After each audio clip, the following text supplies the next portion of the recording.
Listo. Entonces, hoy vamos a hablar de monitoreo hemodinámica en urgencias. Primero que todo, la monitoría hemodinámica es una de las herramientas fundamentales del médico y sobre todo a la cabecera del paciente. Es una herramienta que nos va a dar información del estado fisiológico del paciente y qué órganos pueden estar o no pueden estar comprometidos.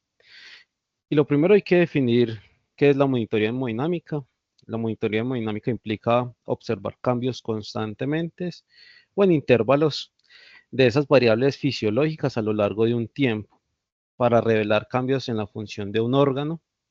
Y hay que tener en cuenta que la monitorización hemodinámica impulsa intervenciones terapéuticas y también pues evalúa las intervenciones terapéuticas que estamos realizando. Sin embargo, hay que tener en cuenta que la monitorización hemodinámica per se no mejora los resultados de los pacientes. Solamente las intervenciones correctas, aplicadas en el tiempo correcto, pueden generar un cambio de manera positiva al paciente. Y hay que tener en cuenta dos cosas. Una parte que es monitorización hemodinámica y la otra parte que es un diagnóstico hemodinámico. Y son diferentes entidades. Las dos comparten características comunes y se pueden superponer una sobre la otra en diferentes diagnósticos. El uso de la evaluación dinámica de la circulación y pues de otros componentes de la fisiología es fundamental para la monitorización hemodinámica y pues la tendencia de la monitorización siempre va a ser un enfoque micro y macrovascular. Y para evaluar de primera mano la monitorización hemodinámica, hay que primero evaluar la clínica. La clínica inicial es importante, hace parte de la monitorización hemodinámica del paciente y sobre todo en los pacientes que están en shock, hay que evaluar tres partes fundamentales en estos pacientes. Lo primero es el cerebro, lo segundo la piel y lo tercero es el riñón. El cerebro, por lo general, los pacientes que tienen falla circulatoria pueden generar cambios mentales de manera temprana.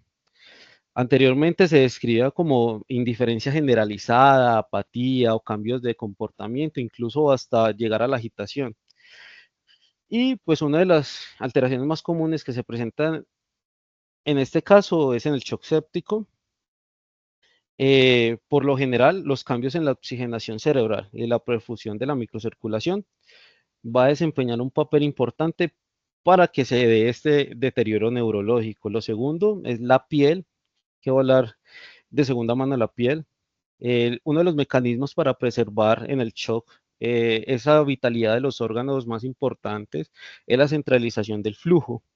Esa centralización del flujo provoca que haya una disregulación en la termorregulación y una falta de autorregulación efectiva de la circulación periférica, por lo cual va a haber cambios a nivel de la piel que va a ser frialdad generalizada y a veces hasta humedad en la piel. Lo que hay que tener en cuenta es que hay que evaluar de diferente medida estas condiciones. Se puede evaluar a través del llenado capilar o del Motin Score. El tercero es el riñón. Por lo general, el riñón en los estados de choque hace una interrupción prematura de la función renal. El riñón tiene pues una función muy importante que es la filtración de la sangre y la eliminación de desechos. Y sobre todo todos esos detritos de los componentes sanguíneos. Ultrafiltra la sangre y la principal función, la función renal, pues es el reflejo de esa circulación o de esa perfusión renal y se considera como un marcador sensible en los pacientes, sobre todo cuando presentan oligurias mayor de 3 a 5 horas. ¿Y qué intervenciones hay que hacer de manera temprana? Las intervenciones que hay que hacer para evaluar serían escuchar, sentir y observar. Lo primero es escuchar la historia clínica del paciente. El paciente, ¿qué me tiene que decir? Hay que observar la inconsistencia que tiene el paciente, sobre todo con la fecha, con el lugar, con la persona. Escuchar si está delirante, ansioso, agitado. Y también otra parte es escuchar si hay o no producción de orina, diarrea o emesis. ¿Qué hay que sentir? Hay que sentir la temperatura de las extremidades. Sobre todo hay que sentirlas con el dorso de la mano.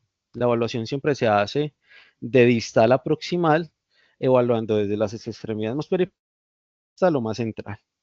Lo otro es observar el color de las piernas, el color de los brazos, de las orejas, observar si hay palidez o un moteado. Otra de las evaluaciones iniciales sería el índice de choque, que es definido como la relación entre la frecuencia cardíaca y la presión arterial sistólica, que esto fue descrito más o menos en 1967 y proporciona una aproximación del estado hemodinámico del paciente. Es como otro punto más de los signos vitales que pueden haber o que podemos medir dentro de esta evaluación inicial. Las medidas van alrededor de 0.5 a 0.7 en este índice de choque y pues algunas literaturas se pueden medir hasta 0.9.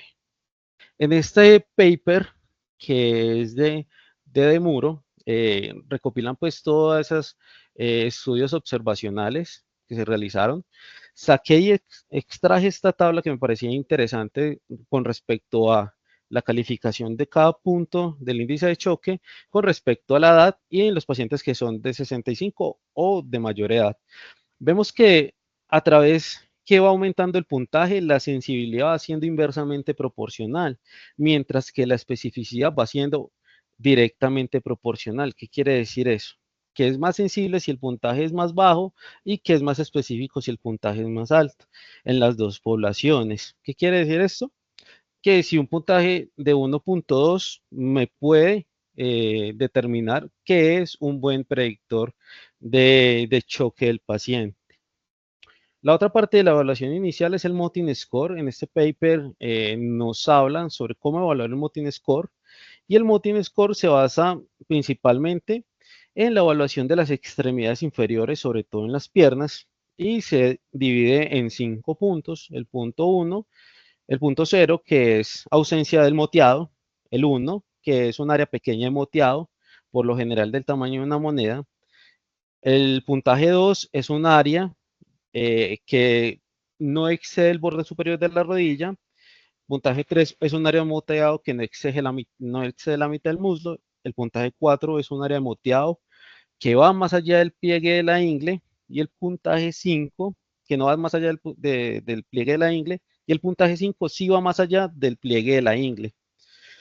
Aquí vemos dos gráficas que extraje de este paper. Una es la relación que tiene el puntaje con el lactato encontrado en estos pacientes y la otra es un Kaplan-Meier de mortalidad, en donde vemos en el Kaplan-Meier que entre más puntaje tenga el paciente en ese Motin Score, es mayor la mortalidad en la UCI.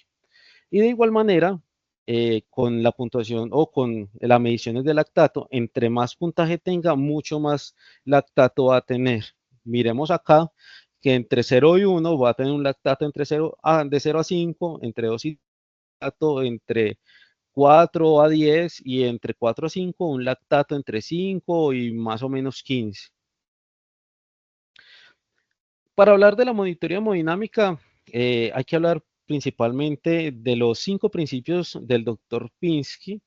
Esta es una revisión del 2020, en el cual se extrajo de una revisión del doctor Pinsky del 2006, en la cual él daba las pautas iniciales de una monitoría hemodinámica efectiva. Entonces, ¿cuáles serían esos 5 puntos? El primer punto sería la taquicardia nunca es buena. La segunda es la hipotensión siempre es patológica. La 3, la presión venosa central solo se encuentra elevada en la enfermedad. 4, no existe el gasto cardíaco normal. Y 5, el edema periférico solo es de importancia cosmética. La monitoría hemodinámica en estos casos debe ser considerada dentro de un todo, principalmente incluyendo la clínica del paciente, la fisiopatología de la enfermedad, los supuestos de esa enfermedad y qué intervenciones nosotros vamos a hacer. Entonces, hablando desde el primer punto, la taquicardia nunca es buena. Una de las respuestas del organismo a una condición extrema o un daño extremo, ya sea en sepsis, trauma, en dolor intenso, deriva de una activación adrenérgica que consecuentemente me va a generar episodios de taquicardia. Y un episodio de taquicardia que sea mayor de 100 latidos por minuto y que sea mayor de 12 horas, por lo general se asocia a una mayor mortalidad a los 90 días. En el paper de arriba vemos que es el estudio MIMIC 3. Aquí buscaron la asociación entre la frecuencia cardíaca y la supervivencia de esos enfermos. Definieron como frecuencia cardíaca persistente, elevada persistente, con una frecuencia cardíaca de mayor de 100 latidos por minuto, mayor de 11 a 12 horas. ¿Qué encontraron aquí? Que la supervivencia de estos pacientes a los 29 días o a los 28 días era de 82%. Sin embargo, encontraron una correlación que la frecuencia cardíaca elevada aumenta la mortalidad en algunos pacientes cuando es persistente. Y así como la taquicardia es un factor independiente de mortalidad, también lo es el lactato. Un lactato elevado mayor de 2 milimoles aumenta la probabilidad de mortalidad, sobre todo cuando se combina con estas frecuencias cardíacas elevadas, la mortalidad va a ser mucho más exponencial. Vemos en este paper de Jan Becker, en donde vemos que la asociación de lactato mayor de 2 milimoles aumentó la mortalidad a los 90 días. Nunca hay que dejar de hecho que el trabajo se termina cuando el paciente aún sigue con taquicardia. Taquicardia va a implicar también detener la causa del problema. La segunda, la hipotensión siempre es patológica, se puede considerar una hipotensión, una disminución abrupta de 40 milímetros de mercurio de forma súbita de la presión arterial inicial. O bien, una presión arterial media menor de 65 milímetros de mercurio. Se ha asociado esta hipotensión a cambios en el estado neurológico y en el volumen urinario. Sobre todo, también en los pacientes que tienen frialdad periférica. Por eso es importante en los pacientes con choque mirar estos tres elementos. La PVC solo está elevada en la enfermedad. En las condiciones basales, la PVC va a estar entre 0 a 5 milímetros de mercurio. Incluso cuando hay patologías, se puede estar en valores pues normales, y particularmente en donde existen alteraciones cardíacas se me puede aumentar la PVC de manera directa. Y pues esto es como un reflejo del retorno venoso.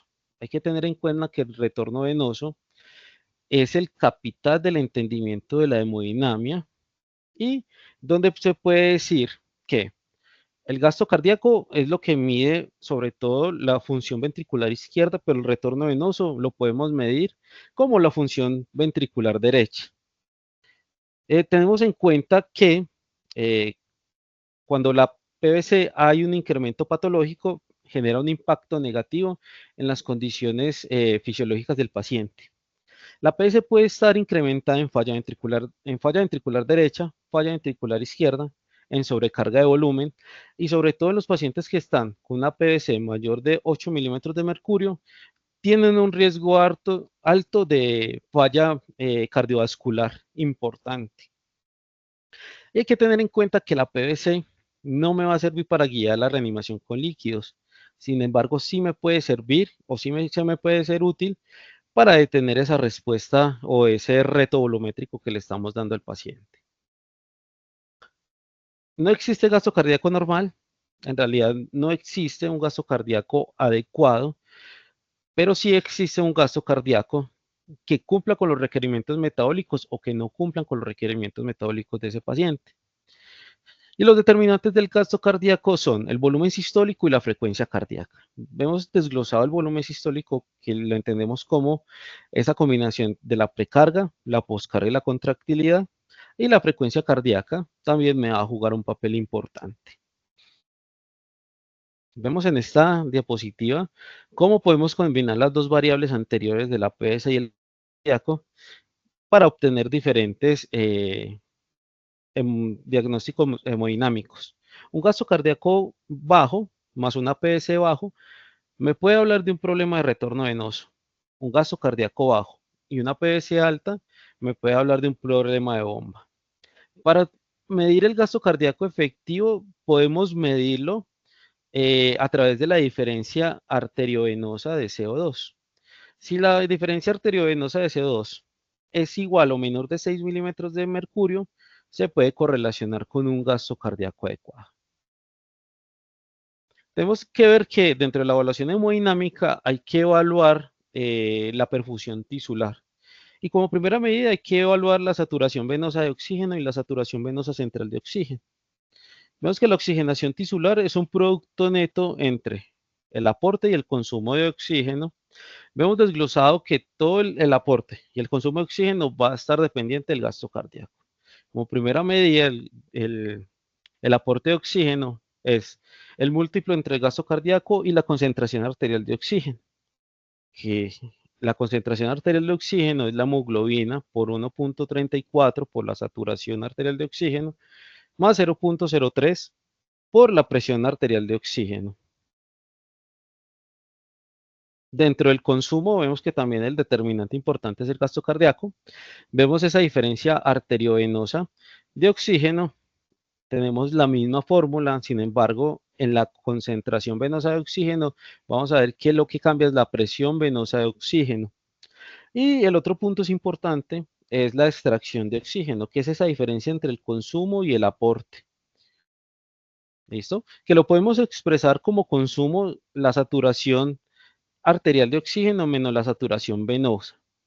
Y se puede expresar como 1 menos la saturación venosa de oxígeno, porque se puede hacer una regresión logarítmica con esto y se me puede interpretar de esa manera. La medición de la saturación venosa mixta la podemos emplear de la siguiente manera. En porcentaje se interpreta y es la saturación arterial de oxígeno por 1 menos el aporte dividido el consumo, que expresado en forma más sencilla sería la saturación arterial de oxígeno menos el consumo dividido el gasto cardíaco por 1 dividido 0.0139 por la hemoglobina, que esto me da la saturación venosa de oxígeno, que es la saturación mixta.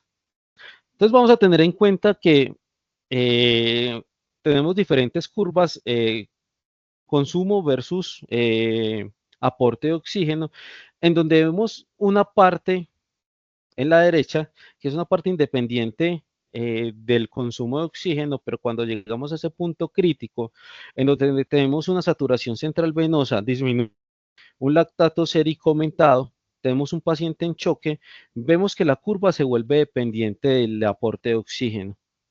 Vemos que estos pacientes, cuando ya pasan este punto crítico, vemos una caída importante entre esa relación de consumo y aporte.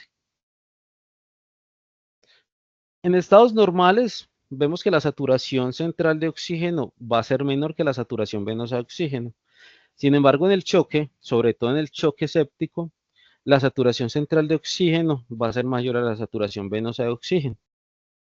Eso se explica fisiopatológicamente por el shunt micro-macrovascular que hace el shock séptico, en el cual no hay extracción adecuada de oxígeno, por lo cual se puede tener una saturación central de oxígeno elevada. Por lo general, la saturación venosa de oxígeno mixta oscila entre 65 y 80%. Entonces, ¿cuál se puede escoger? ¿Saturación venosa de oxígeno o saturación venosa central de oxígeno? La saturación venosa de oxígeno, la mezclada, se extrae o se puede extraer de un catéter de arteria pulmonar y contiene sangre de la vena cava superior, vena cava inferior y de la subclavia. Y puede ser un marcador global de todo el aporte del consumo de oxígeno. La saturación central de oxígeno puede medirse a través del catéter venoso central, indica un aporte regional, sobre todo de la parte superior del cuerpo, y en condiciones normales, esa diferencia va a ser entre 2 a 7% más baja que la saturación venosa de oxígeno. En este paper, que es de Lani, hicieron un estudio observacional prospectivo unicéntrico en donde compararon las mediciones extraídas en 3 diferentes momentos de la saturación venosa de oxígeno durante las cirugías cardíacas y la compararon con la saturación venosa central, que fue extraída mediante método pues distal. ¿Qué demostraron aquí? En este estudio de precisión, demostraron que la saturación venosa central tenía una precisión aceptable en comparación con la saturación venosa mezclada. Vemos en este gráfico, en este diagrama de cajas y botes, en donde vemos que la correlación de la saturación venosa de oxígeno y la saturación venosa central es casi similar. Entonces, por lo cual podemos utilizar esta medida. Esto es un árbol diagnóstico de la saturación venosa central cuando la tenemos baja, normal y alta. En primera medida, cuando la saturación venosa central baja, hay que evaluar si debemos incrementar ese aporte de oxígeno o debemos disminuir ese consumo de oxígeno. Entonces, si la saturación venosa es normal, pues evaluar si hay hipoxia tisular o disfunción orgánica. Si hay disfunción orgánica o hipoxia tisular, obviamente que hay que evaluar el incremento del aporte o la disminución del consumo. Si no, o sea, hay que esperar y evaluar. Si tenemos una saturación central elevada, hay que mirar lactato, hay que mirar esa diferencia venoarterial de oxígeno y de dióxido de carbono. Si están normales, pues esperamos y evaluamos. Si no, debería considerarse una monitorización hemodinámica invasiva o considerar un eco para evaluar qué está pasando con ese paciente. Dentro de las alteraciones potenciales que resultan de estas dos medidas, podemos tener un aporte disminuido entre la saturación venosa de oxígeno mezclada y un consumo elevado. Con el aporte disminuido vamos a tener hipovolemia, hemorragias, anemia, falla cardíaca, hipoxemia. Con un aporte aumentado vamos a tener fiebre, dolor, escalofrío, aumento del trabajo respiratorio, agitación y delirio. Si vamos a medir por la saturación central de oxígeno, entonces vamos a tener, si tenemos un aporte aumentado, vamos a ver si tenemos un síndrome de gasto cardíaco alto, por sea tirotoxicosis, o sea por falla hepática, o sea por sepsis. Ya sabemos que estas condiciones me van a generar un hiperdinamismo cardíaco. Hay que mejorar el aporte de oxígeno, hay que mirar si hay una hemoglobina supranormal, hay que mirar si la presión arterial de oxígeno está supranormal, hay que evaluar si la presión, el consumo de oxígeno está disminuido y vamos a ver si hay diferentes condiciones en las cuales me pueden generar esta disminución. Una de ellas es la ventilación mecánica, otra es condiciones que me generen esa extracción de oxígeno disminuida. ¿Qué intervenciones vamos a realizar? Para mejorar en la saturación venosa y mejorar ese aporte podemos reponer líquidos, podemos transfundir sangre, podemos poner inotrópicos y podemos poner oxigenoterapia. Dentro del consumo de oxígeno, para disminuirlo, podemos aliviar el dolor, podemos sedar al paciente o podemos colocarlo en ventilación mecánica. Y en esta diferencia de saturación venosa mixta y central, pues debemos evaluar la estabilidad hemodinámica. Si está estable, hay que observar. Si no, hay que buscar otras causas de ese consumo inadecuado o esa utilización inadecuada de oxígeno. La otra parte importante de la perfusión tisular es la brecha de CO2. Hay que ver que el CO2, por lo general, disuelta en el plasma es lento en comparación a los que están dentro de los eritrocitos. Ya sabemos que la hemoglobina es 24 veces más afín al dióxido de carbono y eso se explica a nivel periférico por el efecto Haldane, en donde vemos que hay una entrega de oxígeno, por lo cual hay una disminución de esa captación de oxígeno y un aumento en la captación de dióxido de carbono. Este se va a transportar en diferentes compartimentos. Uno, disuelto en el plasma. Dos, como bicarbonato a través de la acción de la anhidrasa carbónica. Y tres, como carbamino. Por lo general, en estas condiciones deben haber sustancias dentro del eritrocito para generarme un buffer y que no se me genere acidémico dentro del eritrocito. Y una de esas condiciones es entrar el cloro para generar esa movilización de hidrogeniones y que se me estabilice más el eritrocito. Entonces vemos aquí las diferencias arteriovenosas de dióxido de carbono, en donde podemos ver que a nivel arterial es menor que a nivel venoso. A nivel venoso es mucho mayor. A la derecha podemos ver el gráfico de la curva de disociación de la hemoglobina, en donde podemos ver que a medida que aumenta esa afinidad por el dióxido de carbono, me va a generar menos afinidad por el oxígeno, por lo cual la curva se me va a ir hacia la derecha. Otra de las partes es el contenido de CO2 y la presión de CO2. El contenido de CO2 por lo general es de 48 mililitros por decilitro y la presión de CO2 va a ser por lo general de 40 milímetros de mercurio. En condiciones habituales y fisiológicas, el contenido y la presión van a tener una relación lineal.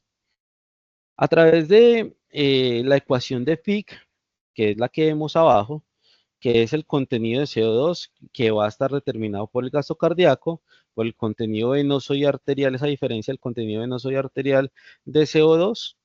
Esa es la ecuación de Fick tradicional.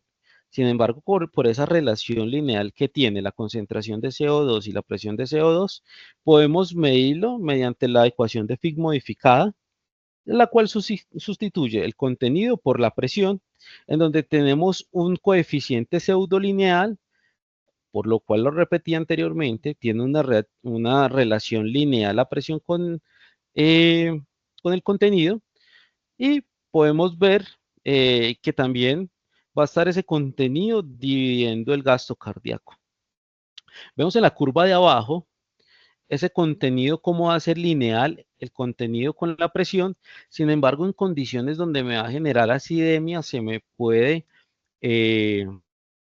dar ese cambio o esa diferencia de la presión y del contenido hasta 6 veces más, por lo cual en condiciones más ácidas esa relación se me va a prolongar, por lo cual vemos estas líneas que van hacia la derecha. Entonces esa relación se incrementa, por lo cual podemos ver que hay una diferencia y hay una mayor producción de contenido de CO2. Las otras consideraciones que debemos tener en cuenta son esas diferencias venoarteriales de CO2.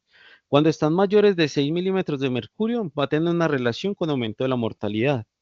Mientras que sean menor de 6 milímetros de mercurio, puede tener mejores desenlaces. Ya vemos anteriormente que este me puede medir o este puede ser un indicador indirecto del gasto cardíaco. La otra es la relación entre ese delta de contenido venoarterial de CO2 dividiendo el delta del contenido arteriovenoso de oxígeno. Esa relación, cuando es mayor de 1, podría sugerir una presencia del metabolismo anaerobio. Y si le agregamos un lactato aumentado, podemos alertarnos de que el paciente está sufriendo un metabolismo anaerobio continuo, que me puede estar generando daño. Cuando esa diferencia es menor de 1, puede ser en condiciones normales. Sin embargo, si tenemos un lactato aumentado, podría sugerir un aumento de los niveles de lactato, de producto celular, y eso se me puede interpretar como un daño celular grave. La otra parte es la medición de la presión arterial. La medición de la presión arterial es un indicativo o es una de las primeras medidas que nosotros utilizamos en los pacientes críticos, ¿sí? Sobre todo en los pacientes que llegan a urgencias. Vamos a tener una medición de la presión arterial invasiva, que es a través de catéter arterial, y no invasiva. En la no invasiva vamos a tener intermitente y continua. En la intermitente se puede utilizar brazalete de oclusión inflable y puede ser manual, que es el método más clásico, o automático. Puede ser continuo, que es el método de campleo de volumen, y me puedo utilizar también la tonometría arterial por aplanamiento, que puede ser manual y automático. En la monitorización de la presión arterial invasiva vamos a tener este catéter arterial, el cual por lo general va a ser canalizado en la arteria radial. Va a tener diferentes componentes para la monitorización de esta presión arterial. Lo primero que hay que tener en cuenta es que hay que tener una llave de 3 vías, un tubo rígido que vaya conectado a un transductor. Vamos a tener un presurizador que debe estar inflado más o menos a 300 milímetros de mercurio, y ese transductor tiene que estar conectado a un visoscopio. El transductor lo que me hace es que transforma esa señal de presión a hercios y convierte esas ondas de la presión arterial en ondas visibles, en las cuales vamos a tener diferentes componentes. Un inicio de la sístole, una punta sistólica, un declinamiento sistólico, vamos a tener una onda dicrota y una onda diastólica. Y esto se me puede interpretar de diferentes medidas. Sin embargo, eso es una monitorización continua que debemos tener gran conocimiento con respecto a esto. Si tenemos una onda más aplanada, más grande, podemos interpretar de diferente manera. Una, que la máquina esté mal conectada y dos, que tenga una hipotensión. Hay que también hacer que el dispositivo se calibre en cero para tener una medida adecuada de este. La otra parte es la monitorización hemodinámica invasiva a través de los catéteres venosos centrales y sobre todo el catéter de Swan-Ganz, que es uno pues, de los más importantes que traigo a colación. Por lo general, las indicaciones de este va a ser para valorar el choque, evaluar el distrés respiratorio y puede ser para un posoperatorio de cirugía cardíaca. Podemos ver que tiene diferentes partes. Va a tener un termistor, una salida distal, un balón y una salida proximal. Dependiendo de la marca, va a tener diferentes componentes. Va a tener un catéter distal, catéter proximal, un sistema inflado y un cable de medición del gasto cardíaco. Aquí vemos la aplicabilidad de cómo ingresa el catéter de Swan a través de las diferentes estructuras cardíacas derechas y vemos las ondas de las cuales me pueden indicar en qué parte está. Entonces vamos a tener que primero debemos evaluar las ondas auriculares derechas que van a ser la A, la X, la B y la Y. Esta me va a indicar que estamos en la aurícula. Después vamos a tener unas ondas de presiones altas, las cuales vamos a tener en cuenta que vamos a estar dentro del ventrículo y cuando vamos a pasar a la arteria pulmonar, las ondas sistólicas van a ser menores que las ondas diastólicas. Por lo general se me deben clavar en la zona 3 de West, en la cual tiene mayor eh, presión arterial que presión alveolar de oxígeno y me puede generar unas mediciones más adecuadas. La correcta colocación de este catéter, tenemos que observar las ondas A y B. Debemos tener en cuenta que la presión diastólica de la arteria pulmonar es mayor que la presión de enclavamiento pulmonar. La punta del catéter se ve en la radiografía a nivel o por debajo de la aurícula izquierda. En ventilación mecánica, la variabilidad respiratoria de la presión de enclavamiento pulmonar es la mitad de la presión alveolar. Y en ventilación mecánica, la presión de enclavamiento de la arteria pulmonar va a ser menor o la mitad de la presión de la PIP. ¿Qué parámetros podemos medir con el catéter de arteria pulmonar? Podemos medir presión auriculares, presiones ventriculares derechas, presión de arteria pulmonar, presión de enclavamiento de la arteria pulmonar, gasto cardíaco, saturación venosa mixta y podemos medir también resistencias vasculares sistémicas. Vemos abajo las diferentes fórmulas que podemos utilizar para tener esos índices y esas resistencias para la siguiente evaluación. Aquí vemos los diferentes parámetros hemodinámicos en los pacientes con diferentes patologías, cuando están normales, cuando tienen un choque hipovolémico, un choque cardiogénico, un choque séptico y un choque obstructivo. Vemos que por lo general el gasto cardíaco casi todas están aumentadas, están disminuidas, sin embargo en el séptico va a estar más aumentada y las resistencias vasculares en la mayoría van a estar aumentadas, en el séptico va a estar disminuido. Estos van a ser los valores normales que podemos encontrar con el catéter de arteria pulmonar. Vemos que vamos a tener presiones, hemoglobinas, saturaciones y los contenidos también. Hay diferentes sistemas de evaluación de monitorización hemodinámica aparte del catéter de arteria pulmonar y por lo general uno de los más comunes es el sistema PICO que calcula el gasto cardíaco termodilución transpulmonar y por ende necesita una línea, un catéter venoso central y una línea arterial. Y pues este sistema me va a medir mediante medición del contorno de onda de pulso y por lo cual me va a generar a través de una ecuación especial, me va a sacar el gasto cardíaco. Tenemos muchos sistemas en realidad. Tenemos sistemas LIDCO, Mosker, NICO, VolumView. En realidad eso va a depender de cada paciente y el sistema va a estar determinado de cada patología vamos a medir. No hay que casarnos con una misma medición o con una misma monitorización hemodinámica. Sin embargo, hay que tener en cuenta que unas tienen más ventajas que las otras y eso hay que tenerlo en cuenta para cuando vayamos a monitorizar al paciente. La ecografía como método diagnóstico clínico, lo primero es la ecocardiografía, que en urgencias por lo general es rápido, no necesitamos un diagnóstico certero y preciso, sin embargo, sí necesitamos saber cómo está el gasto cardíaco del paciente, cómo está el dinamismo de ese ventrículo o de ese corazón y cómo podemos medir de manera rápida y precisa los diferentes choques. Vemos que podemos sacar la medida del gasto cardíaco por el volumen sistólico, sacando el tracto de salida del ventrículo izquierdo, que la medición la podemos multiplicar o elevar a la 2 por 0.785, se multiplica por esto para tener una visualización más tridimensional de ese tracto de salida. Se calcula el BTI, que es ese volumen, ese interfaz volumen-tiempo, y eso me va a generar el volumen sistólico.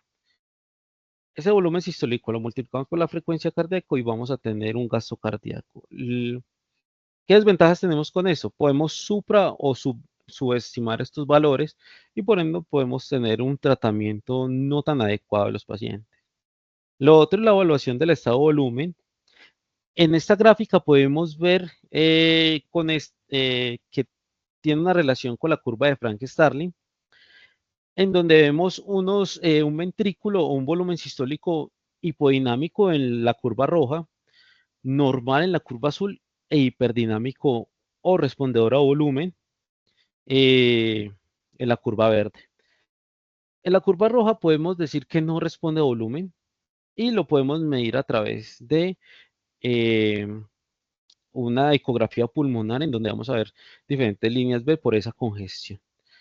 La curva azul, la variabilidad del volumen sistólico va a ser normal, que esto lo podemos medir en un Doppler pulsado de manera continua.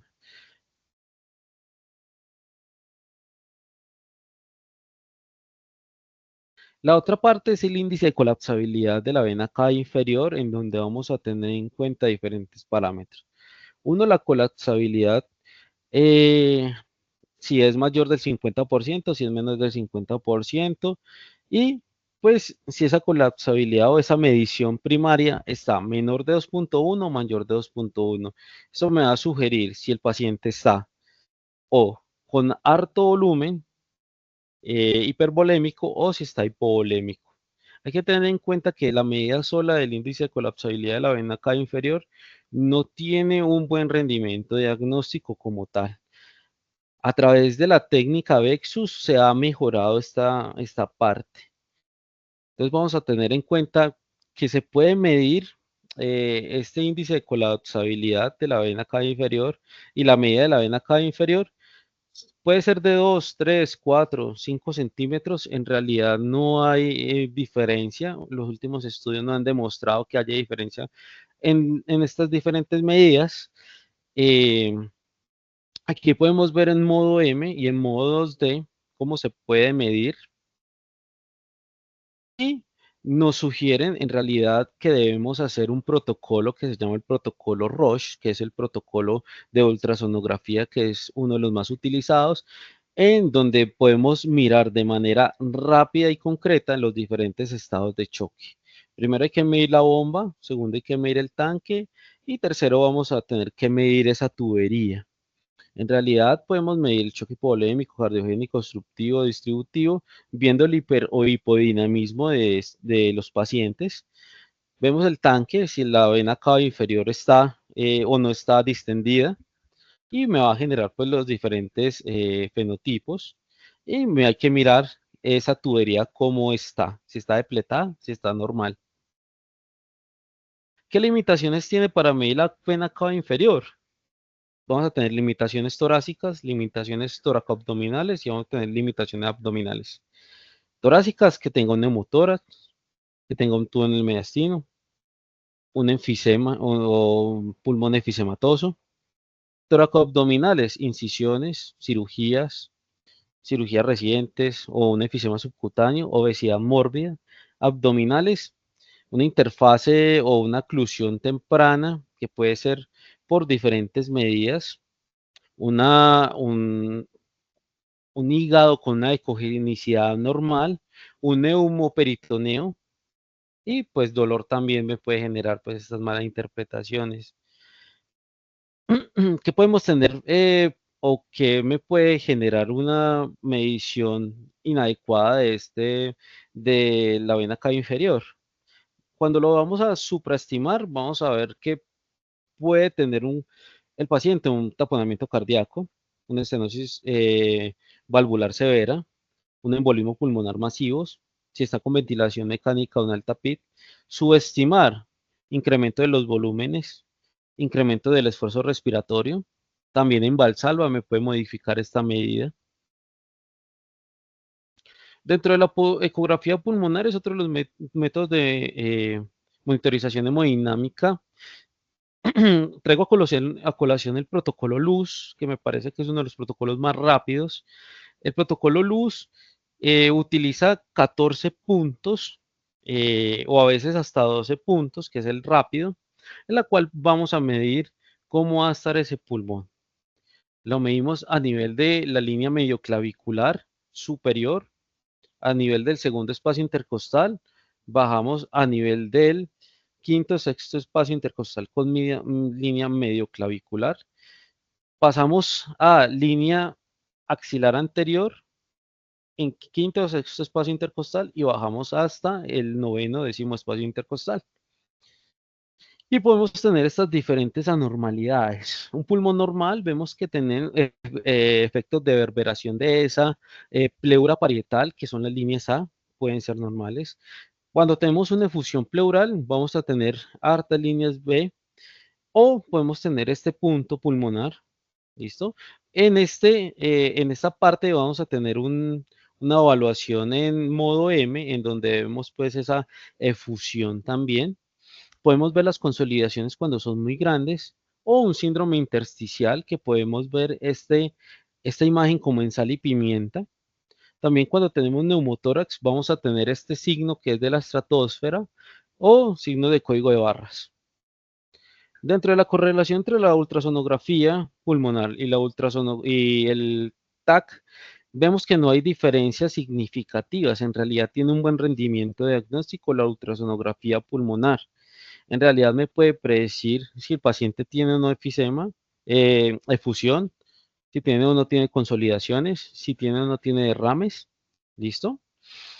Y vemos en este estudio que fue cuando estaban diagnosticando neumonías a través de COVID-19, el rendimiento diagnóstico del protocolo LUZ de 14 puntos y el de 12 puntos versus cuál era el rendimiento de la PCR para el diagnóstico. Y vemos que el rendimiento de la PCR fue poco, sin embargo el del protocolo LUZ fue alto, casi de 1, y en comparación con el TAC fue casi similar en el rendimiento diagnóstico. La otra es para evaluar la congestión venosa. Uno de los protocolos que traigo a colación es el protocolo BEPSUS. Hay que diferenciar diferentes fenotipos de congestión. Hay congestiones tisulares y congestiones vasculares. La congestión intravascular pulmonar puede haber un aumento de la presión capilar del pulmón. Una congestión tisular pulmonar puede haber un derrame pulmonar. Una congestión intravascular sistémica va a haber una dilatación yugular, dilatación de la vena cava inferior. Y una congestión sistémica puede haber edema periférico, edemas periféricos o ascitis. ¿Qué importante tenemos que tener en esto? Para realizar estos estudios hemodinámicos es preciso tener un equipo que tenga Doppler a color y que tenga Doppler pulsado, que sea convexo o sectorial. Y aquí podemos ver las diferentes, o en los diferentes puntos de donde podemos medir la vena cava inferior, eje corto, eje largo, y podemos ver las venas subhepáticas y las venas renales. Aquí vemos una medición de la vena cava inferior, que es el primer paso, en donde debemos tener en cuenta el eje corto y el eje largo, mirar si es mayor o menor de 2 centímetros o 2,1 centímetros y si tiene una colapsabilidad mayor del 50%. Es crucial recordar que la medición aislada de la cava inferior puede ser engañosa y puede tener unos factores que me pueden generar una alteración en esto. Aquí podemos ver la colapsabilidad. Este es el modo M de la colapsabilidad de la cava inferior. Este es el Doppler pulsado de las venas hepáticas, en donde podemos ver que lo normal es que la onda S sea mayor que la onda D. Cuando hay alteraciones en estos dos tipos de ondas diastólicas, vamos a tener que este paciente va a tener una gran probabilidad de que tenga una congestión venosa grande. Aquí vemos el Doppler a color de la vena porta. Por lo general, la vena porta eh, va a ser lineal, pero cuando ese Doppler pulsado tiene ondas, vamos a tener en cuenta que estos pacientes van a también estar presentando congestión.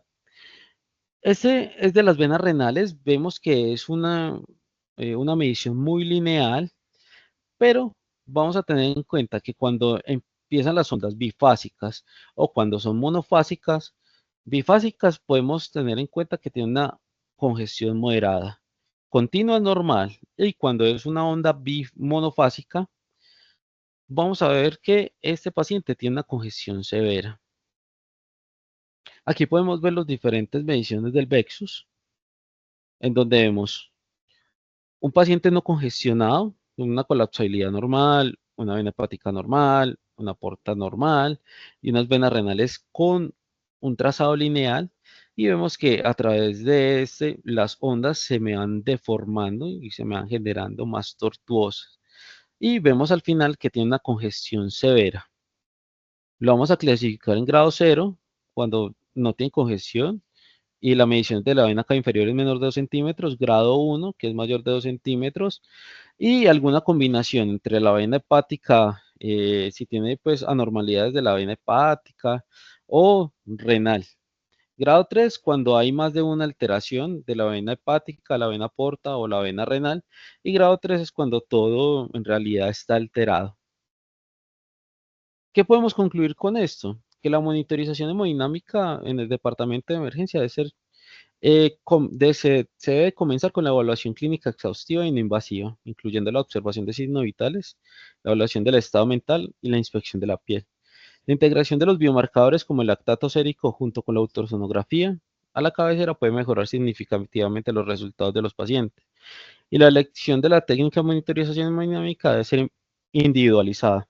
Hay que considerar factores de riesgo y hay que considerar las patologías subyacentes del paciente, si está o no está con ventilación y la experiencia del clínico. Muchas gracias.